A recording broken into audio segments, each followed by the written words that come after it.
Ladies and gentlemen, welcome to VGU Talks, where we have a chat about something in the world of games. I'm Don the Expert Calls from VideoGamesUncovered.com, and what you're seeing on screen now is some leaked footage from FromSoftware's newest title, which is currently under the name Project Beast.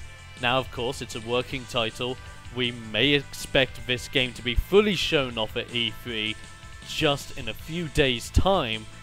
But of course, it's been leaked, and what I'm going to do is I'm going to analyze this footage with you guys. It's going to be constantly playing throughout the video, and we're just going to have a look and see what we can find from this video and some mark out bits. Now, first things first, and probably the first thing you are going to notice about the main character that's running around in this footage, left hand, a shotgun. That's pretty darn amazing. And I know for quite a while now that, like, I've been on the forums for Dark Souls and Dark Souls 2, and I've seen some people post up some really interesting comments about what if there were guns in that universe. If the universe was a few years or a few hundred thousands of years ahead of where it is for Demon Souls and Dark Souls, then of course there could be guns, and what would the game be like if it had guns? If this is true, and this is actual Project Beast footage, and we are getting shotguns, that's pretty darn amazing for close quarter combat, and I can see people using that a lot. And it also raises the question, if there are shotguns, does that mean we'll see rifles? Does this mean we'll see handguns? Maybe even sawn-off shotguns, even sniper rifles to help you take out long-distance enemies? It's up there in the air right now, and if this is going to get slightly more modernized, and a little bit more steampunkish, then I could just see that being a massive boost to the series and taking the series in a completely different direction from where Dark Souls and Demon Souls were. Now, the next thing that you might notice is the cape that the main character is running around with. At the beginning, you just see the cape is pretty long, pretty tattered and ripped up and all that jazz.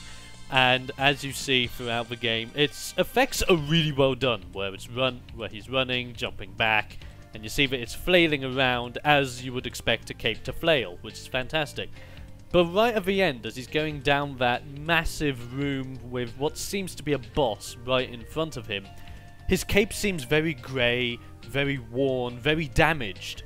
And it's raised the question for me, does this mean that in Project Beast, there's going to be damage that you can actually see on your armor, and that's going to be persistent unless you get your armor fixed or done up in some way?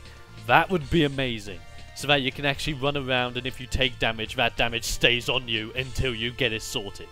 That would be pretty sweet.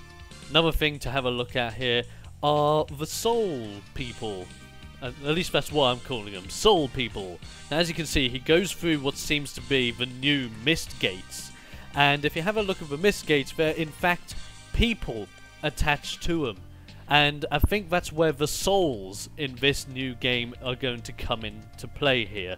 Because it looks as if souls are actually being made to construct these gates that are now blocking your character from getting from one part of a level to another part of a level, or into a boss fight situation. And that's pretty dope if they start adding that in. And I just said dope, and that's the first time I've ever used that phrase in what seemed to be years. Now, of course, in this footage, we don't see much on the lines of beast creatures, since the project right now is known as Project Beast. The only creature that we have seen is one right at the end of the clip, where it looks as if a giant tentacled boss in the back of a gigantic hallway. Whether that is an actual boss or an NPC, yet to be known, but that's the only beast we can actually see in this footage. The only other enemies we see are your humanoid enemies of the game, which don't actually seem that holified. If you have a quick look at them over here, they don't actually look that bad. They look like they're possessed, don't get me wrong, possessed or slightly zombified. But I don't think it's holification this time round. I think it's something completely different. And if it is, well, that just means that Project Beast, again, taken in a completely different direction. So those are just a few points that I'm going to bring up in this clip. By all means, have a look back. You can mute me if you want. Just cut me off if you want to just have a look at the clip in its entirety as much as you want, to analyze it as much as you want, and go nuts. Because quite frankly, I'm looking forward to what FromSoftware is going to come out with next. Project Beast is already looking like a really interesting title, and if it's going to be Dark Souls with guns, that's a high five and 2 massive thumbs up from yours truly. But anyway, this is what I've been able to depict, and I'm quite curious, what are you guys thinking about with this footage? Do you even think it's official? Do you even think it's official footage from Project Beast and it could be something else from FromSoftware? Do you think we'll see the full-length clip at E3? Let me know what you guys think in the comments below, and I'll see you next time for another edition of VGU Talks.